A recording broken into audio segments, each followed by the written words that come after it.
না জানতে? Welcome welcome welcome. আজকে আমি একদম নতুনভাবে তোমাদের সাথে কিউএনএ মানে ভালো করে বলতেও পারছি না, জীবনে কোনোদিন তো করিনি, এই প্রথমবার। আর ইউটিউবে মনে হয় আমি হয়তো ফার্স্ট, হয়তো বলছি কারণ অনেক লক্ষ লক্ষ মানুষ ইউটিউব করে, কেউ করেছে কিনা জানি না আমার মতন। ফলস কিউএনএ মানে নিজেই নিজেকে প্রশ্ন করব এবং নিজেই সেটার উত্তর দেব। কারণ দাঁড়াও, বেগুন ভাজাটাকে বসিনি কারণ প্রচণ্ড খিদে পেয়েছে। এখন বাজে দুপুর 3:15 বা 3:30ও বেজে যেতে পারে। তো কেন এখন আমি রান্নাঘরে এলাম আর এখন আমি কি করব, বেগুন ভাজবো, তো সেই উত্তরগুলো পরে দেবো। আগে আমি তোমাদের মনে যেসব প্রশ্ন আসতে পারে আমাকে নিয়ে সেইগুলোর উত্তর দিয়ে দিই এক এক করে।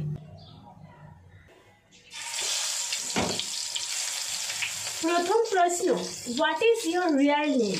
রিয়াল নেম এই কারণেই বললাম কারণ আমার চ্যানেলের নাম শ্যাজ ওয়ার্ল্ড আর আমার রিয়াল নাম হচ্ছে শ্যামলী। তো সেই শ্যামলী থেকে শ্যা নিয়ে শ্যাজ ওয়ার্ল্ড। আমি সারাদিন আমার লাইফে কী করি না করি মানে আমার ওয়ার্ল্ডটা, পুরো ওয়ার্ল্ড তোমাদের সাথে আমি শেয়ার করি, সেটা তোমরা জানোই। আর যারা নতুন এসছো, যদি না জানো তাহলে সাবস্ক্রাইব বাটনটা প্রেস করে সাথে থাকো আর এনজয় করো। দ্বিতীয় প্রশ্ন হচ্ছে, what is your education qualification? মানে আমি কতদূর পড়াশোনা করেছি। আমি এমএ করেছি, বাংলায় অনার্স নিয়ে রবীন্দ্র ভারতী থেকে এমএ করেছি। তো আমার মতো তোমরাও কারা কারা আছো যারা এমএ করেছো অথচ রান্নাঘর সামলাচ্ছ, পুরো একটা গোটা সংসার সামলাচ্ছ, কিন্তু বাইরেতে কোনো কাজ নেই, চাকরি নেই, জব নেই, তারা লাইক করো আর আমাকে সাপোর্ট করো।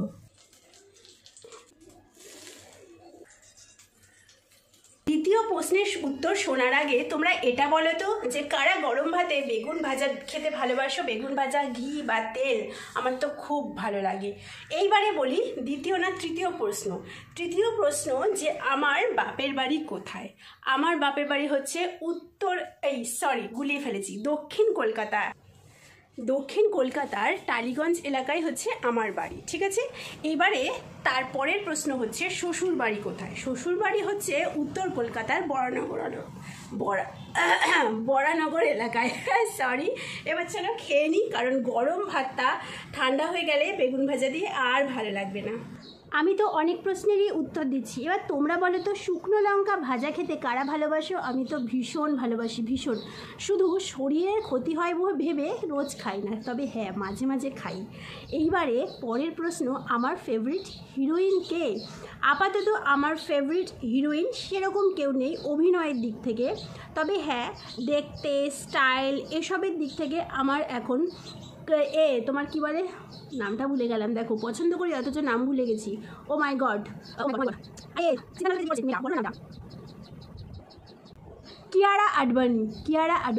কিয়ারা আডবাণীকে আবার খুব সুইট লাগে। আর ফেভারিট হিরো আপাতত কেউ নেই, ভগবান বলছি, বন্ধুগণ বলতে গিয়ে ভগবান বলে দিলাম। আপাতত কেউ নেই। কিছুদিন বা কিছু বছর আগে আমার সালমান খানকে ভীষণ ভালো লাগতো, কিন্তু এখন ভালো লাগে না। তার অনেক রিজন আছে, বাট সোশ্যাল মিডিয়া আমি সেই রিজনগুলো বলতে চাই না। তো চলো আর বক করবো না, খেয়ে নিই। হ্যাঁ,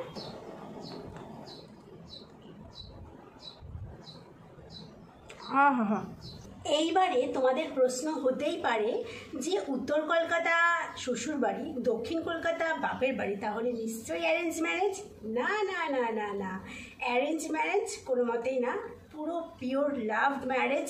বাট কীভাবে আলাপ, কীভাবে প্রেম, সেগুলো কিন্তু একদিন আলাদা একটা ব্লগ হবে বরের সাথে। আজকে তো বর নেই পাশে, তাই অত ডিটেলসে যাচ্ছি না, শুধু এটুকু জেনে রাখো যে লাভ ম্যারেজ।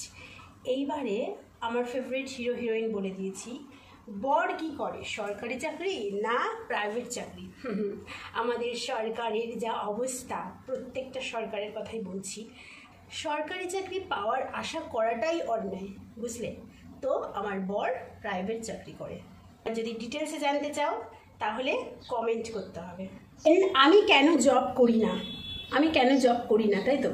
আমি জব করতাম যখন আমি ফার্স্ট অফ অল আমি বলি আমি এইচএসের পর থেকেই আমি টিউশন করা শুরু করি। তারপরে আমি যখন কলেজের থার্ড ইয়ারে পড়ি তখন আমি একটা জব পাই এবং সেটা কিছুদিন করি, কিছুদিন বলাটা ভুল হবে, 1.5 মাস করি।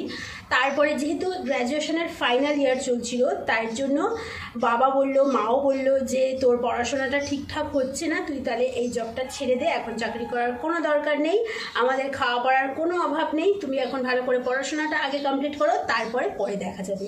তো তখন আমি একটা জব করতাম।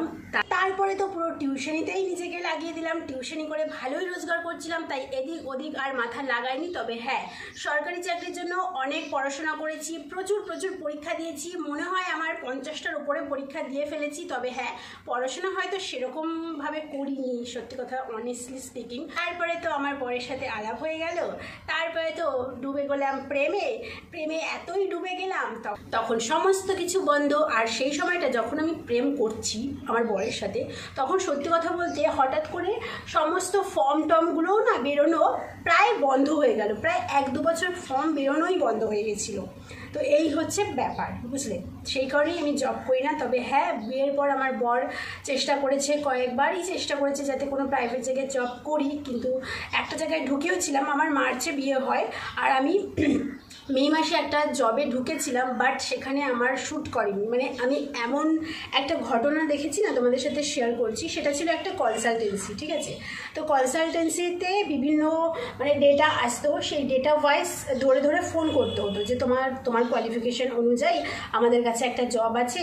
তো এরমভাবে নানান রকম প্রলোভন দেখিয়ে তাদেরকে ডাকা হতো এবং তাদের থেকে টাকা নেওয়া হতো, বিনিময়ে তাদের কিন্তু কোনো জব দেওয়া হতো না। প্রথম নম্বর এই জিনিসটা আমার একদম ভালো লাগেনি। এই সব মানে চোট্টামি জিনিসগুলো আমি পছন্দ করি না কোনো দিন, এখনও অবধি।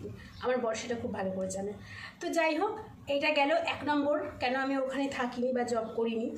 দ্বিতীয় নম্বর হচ্ছে ওখানে যে বস ছিল, মানে একটা কি বলবো, একটা মানে বস ছিল, ঠিক আছে, টিফিন টাইমে, ঠিক আছে, টিফিন টাইমে, এটা শুনতে হয়তো তোমাদের খারাপ লাগবে, হয়তো বা অনেক জায়গায় হয়ও বা অনেক জায়গায় হয় না। টিফিন টাইমে একটা মেয়ে ছিল যার খুব প্রভাব ছিল, মানে ওখানে আমি 10-12 দিন গেছিলাম, জবটা করেছি। তো আমি শেষে ওই 10-12 দিনের টাকাও নিইনি, এতটাই আমার খারাপ লেগেছিল। একটা মানে মেয়ে ছিল যার ভীষণ প্রভাব ছিল, তার কারণ হচ্ছে সে টিফিন বেলায় প্রত্যেক দিন ওই বসের রুমে যেত এবং বসের রুমের দরজা বন্ধ হয়ে যেত ফর আধ ঘন্টা, ঠিক আছে। তো বুঝতেই পারছো, আর ডিটেলসে বলতে হবে না। আর সে যখন বেরোতো তার চুল, তার চোখ, তার লিপস্টিক সমস্ত কিছু ঘেটে বুঝতে পারছো। তো এই জিনিসটা আমার বলাটা উচিত ছিল কিনা জানি না সোশ্যাল মিডিয়ায়, বাট আমি আজকে সত্যি কথাটা বললাম। আমার বর খুব রেগে গেছিলো, তখন আমি মানে জবটা কন্টিনিউ করতে চাইনি, কারণ প্রথমে ওকে এই কথাগুলো বলিনি। তারপরে যখন বললাম তখন বললো ছেড়ে দাও বাবা।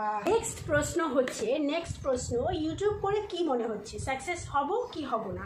অ্যাকচুয়ালি আমি যখন ইউটিউব শুরু করেছিলাম 2021 এপ্রিল থেকেই শুরু করেছিলাম, মানে 10ই এপ্রিল আমি ভিডিও করেছি এবং 11ই এপ্রিল থেকে সেটা আজ অবধি কন্টিনিউ চলছে।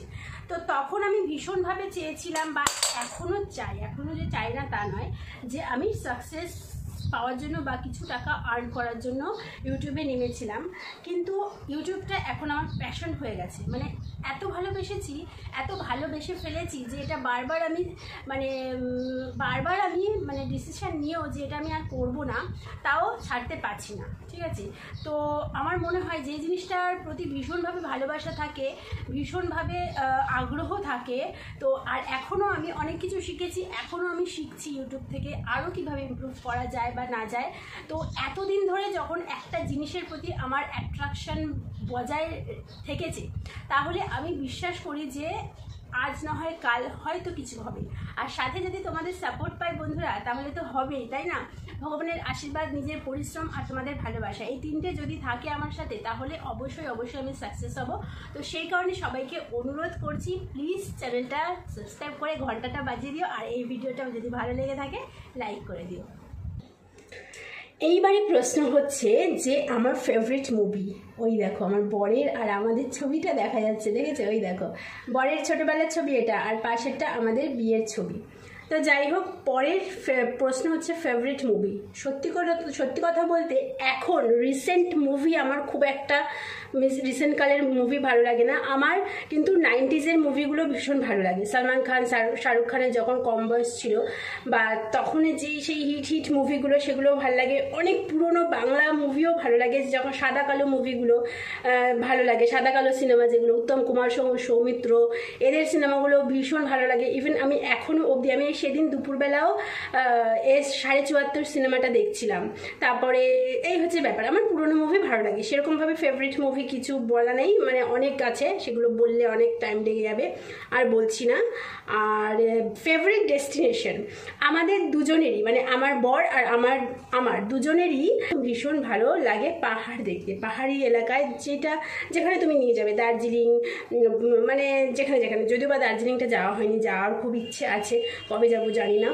এইবারে প্রশ্ন হচ্ছে ফাঁকা সময় আমি কি করি, মানে আমি আমার অবসর সময় কি করি। আমি আমার অবসর সময় টুকটাক ভিডিও দেখি, গান শুনি, আর বেশিরভাগ আমি চেষ্টা করি যে ইউটিউবকে কিভাবে আরও বেশি ভালোভাবে, গভীরভাবে, ডিপলি শেখা যায়, আরও কী শেখার বিষয়বস্তু আছে, সেই জিনিসগুলো আমি ইউটিউব থেকেই সার্চ করে খুঁজি।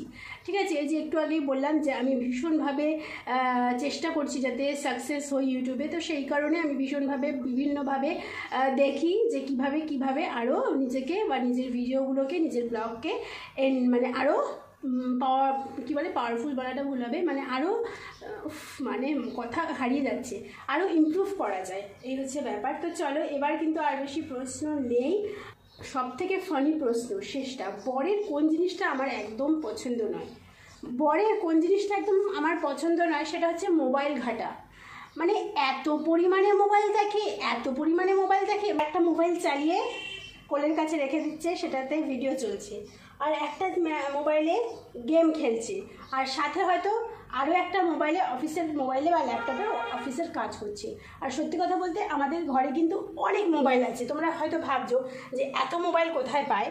এই মোবাইলটা তো এখন আমার, এই মোবাইলটা দীপের ছিল আগে, এখন আমার হয়ে গেছে। এই একটা মোবাইল, ঠিক আছে, আর ল্যাপটপ তো অফিসের ল্যাপটপ আছেই। আর এইখানে দেখো কতগুলো মোবাইল, দেখো এই দুটো মোবাইল, বুঝলে? তো এই হচ্ছে আজকের আমার Q&A। যদি ভালো লেগে থাকে লাইক করো, চ্যানেলটা সাবস্ক্রাইব করো, আর যারা নতুন এসেছো তাদের অনেক ভালোবাসা, ধন্যবাদ।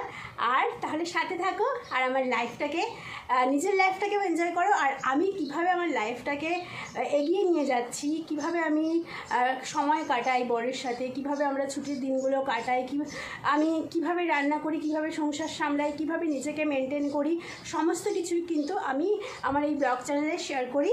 তো সাথে থাকো, পাশে থাকো, সমস্ত কিছুই দেখবে, ভালো লাগবে এবং অনেক কিছু শিখতে পারবে। তো চলো, tata, bye bye, good night.